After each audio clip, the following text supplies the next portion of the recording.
नमस्कार, बहुत स्वागत है आपका मेट्रो न्यूज़ गुरुग्राम में। आपके साथ मैं हूं शुभम सिंह। खबरों की शुरुआत करेंगे। सबसे पहले बात बीजेपी के प्रदेश अध्यक्ष ओपी धनखड़ की। ओपी धनखड़ ने मोदी सरकार के तीनों कृषि कानूनों की वापसी के लिए उस फैसले का स्वागत किया है। उन्होंने कहा है कि आंदोलन कर रहे किसानों को अब लौट जाना चाहिए। ओपी धनखड़ ने हमारे संवाददाता दीपक शर्मा से खास बातचीत की है, देखिए।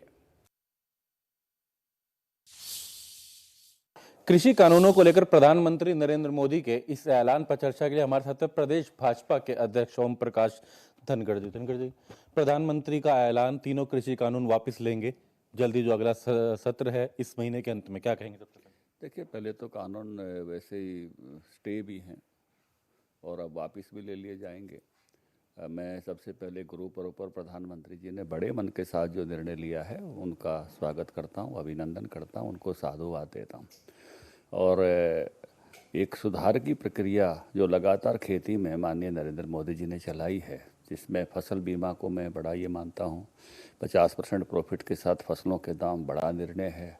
किसान सम्मान निधि और किसान पेंशन, किसानों को 2-2 हज़ार रुपये जो साल में 6 हज़ार रुपये देना, और किसान अपनी पेंशन भी करा सकते हैं अटल किसान पेंशन के माध्यम से जो योजनाएं शुरू की हैं, अटल पेंशन योजना।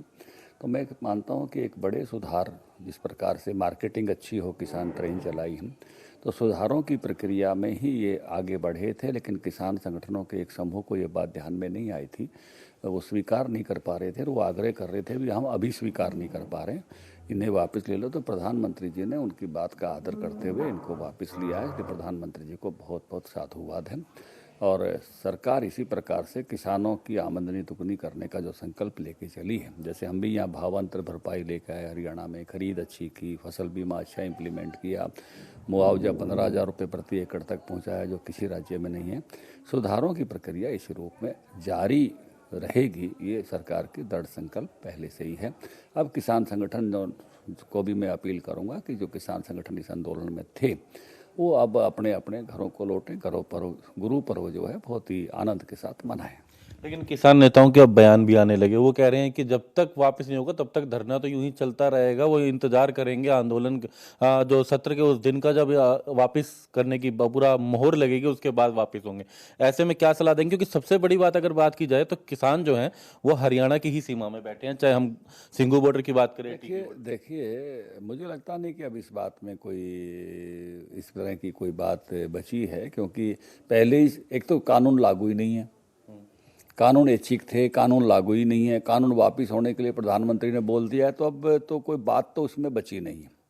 लेकिन ऐसा लगता है, जिनको लगता है कि वो, उनको भी विचार करना चाहिए कि जब इस विषय में अब एक बार सरकार का एक ये विषय आ गया है कि भाई सरकार वापस ले लेगी, सरकार ने कह दिया है, तो अब मुझे लगता है कि जो यहाँ की इकोनॉमी का नुकसान हो रहा है, बहादुरगढ़ की इकोनॉमी जिस प्रकार से प्रभावित हुई है, जिस प्रकार से सोनीपत की अर्थव्यवस्था हमारी प्रभावित हुई है, फैक्ट्रियां जिस प्रकार से बंद हो गई हैं, अब उनको भी तुरंत राहत देने का समय आ गया है। इसलिए किसान संगठनों को भी जब ये हो गया है कि वापस हो जाएंगे और आपकी बात को आदर दे दिया गया है, तो यहाँ की जो अर्थव्यवस्था का नुकसान नहीं हो, इसकी चिंता भी किसान संगठनों को करनी चाहिए। क्योंकि सबसे ज्यादा किसानों की बात की जाए तो चाहे सिंघू बॉर्डर की बात की जाए, टीकरी बॉर्डर की बात की जाए, या फिर शाजापुर भी टच ही है, हरियाणा के ये क्षेत्र आते तो ऐसे में इन किसानों से, हरियाणा के किसानों से क्या अपील करेंगे?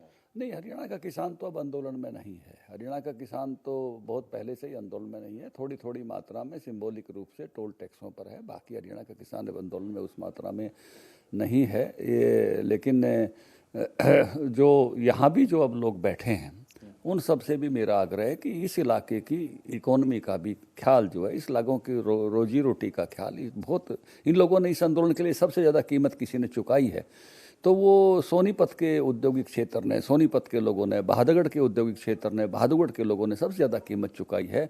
बल्कि इनसे तो ये कहते हुए कि भी आपका नुकसान हमारे आंदोलन के कारण हुआ है, इस बात का एहसास करते हुए और जल्दी से जल्दी इनकी इकोनॉमी जो है वो बहाल हो, इसके लिए जल्दी से जल्दी यहाँ से आंदोलन अब समाप्त करना चाहिए। अंत में एक प्रश्न, एमएसपी का मुद्दा अब भी वो लेकर के बैठे होंगे, कहना है कि एमएसपी तो कम से कम उसका गारंटी का बिल का उसको तय कम से कम जरूर करें। देखिए, एमएसपी देश में है, एमएसपी जारी रहेगा, और एमएसपी के बारे में प्रधानमंत्री जी ने आज ही कहा है कि जो भी उसमें और बेहतरी हो सकती है उसके लिए कमेटी बनाने की बात प्रधानमंत्री जी ने कही है। चलिए, तो इनका कहना है कि वाकई में कहीं ना कहीं एक बड़ा फैसला है प्रधानमंत्री का, लेकिन अब ऐसे में किसानों को, किसान संगठनों को भी इस पर निर्णय लेकर इस आंदोलन को समाप्त करना चाहिए। एक अपील भी है, इनका कहना है कि जिस तरीके से एक बड़ी इकोनॉमी पर जो है बड़ा असर जो है कहीं ना कहीं, और खासकर एक साल क्योंकि अब होने जा रहा था 26 नवंबर की अगर बात की जाए, तो ऐसे में तमाम किसानों को बातें समझते हुए आज क्योंकि गुरु पर्व का दिन है, तो ऐसे में अब इस आंदोलन को खत्म करना चाहिए।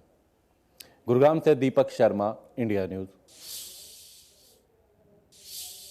गुरुग्राम में सिख और मुस्लिमों ने गले मिलकर गंगा जमुनी तहजीब से भाईचारे का संदेश दिया है।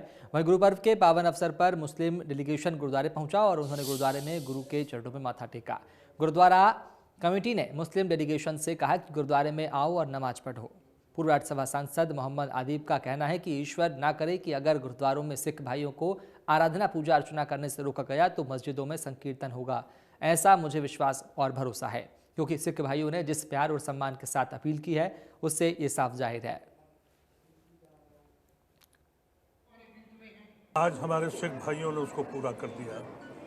हमारे जो ख्वाब थे वो आज पूरे होते नजर आए, क्योंकि पिछले चंद सालों से इस देश का जो हाल हो गया, एक सवाल उठ गया था कि ये वो देश है जो हमारे बुजुर्गों ने सोचा था, उससे बहुत हट गया था।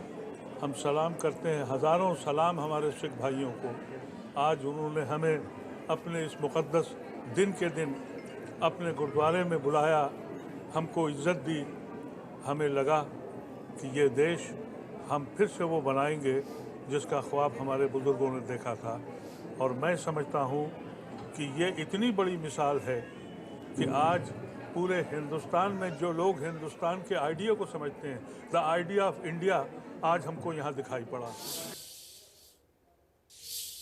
और एनसीआर में कोरोना का खतरा लगातार बढ़ते जा रहा है। वहीं कोविड मामलों को देखते हुए जिले में एक सप्ताह के भीतर 2 कोविड की मौत की सूचना दी है, जिसमें नवीनतम 75 वर्षीय महिला की एक निजी अस्पताल में मौत हो गई। इसके अलावा सोमवार को एक 71 वर्षीय व्यक्ति की भी मौत हुई थी, जिसे पूरी तरह से टीका लगाया गया था। अब देखना होगा कि इस पर कोरोना को लेकर स्वास्थ्य विभाग कितना अलर्ट होता है। जोन्स बनाई गई हैं, उनमें जो है केसेस जो हैं 3 से 6 के बीच में केसेस थे इन तीनों कंटेनमेंट जोन्स में। और अभी हम 3500 के आसपास टेस्टिंग कर रहे हैं। इन सभी को पुलिस प्रशासन के साथ हमने टाई अप किया है ताकि वहाँ लोगों को क्वारंटाइन किया जा सके। अपील जहाँ तक ये है कि पहले भी बताया कि कोविड अप्रोप्रिएट बिहेवियर अभी अपनाना ज़रूरी है, क्योंकि पोस्ट वैक्सीनेशन भी पॉसिबिलिटी रहती है, ब्रेक थ्रू इन्फेक्शन संभव है। इसलिए सबसे पहले तो आप अपनी वैक्सीनेशन कराएं, क्योंकि अगर ब्रेक थ्रू इन्फेक्शन होता भी है तो आपको सीवियरिटी नहीं होती। और लोगों से यही उम्मीद रखेंगे कि कोविड अप्रोप्रिएट बिहेवियर अपनाएं ताकि आगे कोई संक्रमण ना हो। और जिले में पॉल्यूशन का खतरा कम होने का नाम ही नहीं ले रहा है। वहीं खतरनाक पॉल्यूशन लोगों को बीमार भी कर रहा है। जिले के नागरिक अस्पताल में अस्थमा और दिल के रोगियों का तांता लगा हुआ है। अस्पताल में लोगों को सांस लेने में भारी परेशानी का सामना करना पड़ रहा है। कई लोगों के आंखों में जलन जैसे लक्षण भी आ रहे हैं। वहीं गुरुग्राम के सीएमओ ने लोगों से सावधानी बरतने की अपील की है। इसी वजह से प्रेसिपिटेट होता है। यदि बहुत आवश्यक हो तो आप एयर प्यूरीफायर यूज़ करें, और जैसा मैंने बताया कि घर के दरवाजे बंद रखें। 2, तीसरी जो सबसे इम्पोर्टेंट बात है, यदि आपको कोई साइन सिम्टम होता है तो इनिशियली आपके पास जो मेडिसिन या इनहेलर या ब्रोंकोडायलेटर हमने आपको दे रखा है, एक बार आप उसको इस्तेमाल करें और उसके बाद अपने फिजिशियन से ज़रूर संपर्क करें, क्योंकि अगर एग्जर्बेशन के रीजन के साथ साथ कई बार इन्फेक्शन या निमोनिया या कोई ऐसा फीचर जो इस पोल्यूशन के साथ हो भी सकते हैं, पोल्यूटेंट्स की वजह से, ज़्यादा लेने की वजह से आपका स्पाज्म सीवियर हो सकता है, तो आप घर में इलाज ना कराएं। प्रथम डोज के बाद आप अपने फिजिशियन से संपर्क जरूर करें। औद्योगिक क्षेत्र मानेसर के सेक्टर 7 स्थित पार्क में गंदगी का ढेर लगा हुआ है। पार्क में कंपनियों से निकलने वाला गंदा पानी जमा हो रहा है। गंदा पानी के जमा होने से पार्कों में काफ़ी गंदगी बनी हुई है। काफ़ी बार अधिकारियों को समस्या से अवगत कराया जा चुका है, लेकिन कोई कार्रवाई नहीं की जा रही है। देखो, ये पार्क तो आप भी देख रहे हैं, मेरे बिल्कुल पीछे जो कितनी गंदगी है और कितना पानी भरा हुआ है।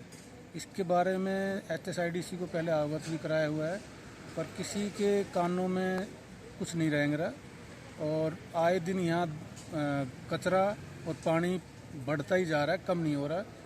और मेरी प्रार्थना है प्रशासन से कि भाई इस पार्क को साफ़ सुथरा करे, ताकि यहाँ जो वर्कर्स हैं, अन्य कर्मचारी हैं, वो कम से कम बैठने के लायक तो हो जाए। पेड़ पौधे तो खूब हैं, लेकिन पानी की वजह से और कूड़े की वजह से इसका मतलब मिस यूज़ हो रहा है।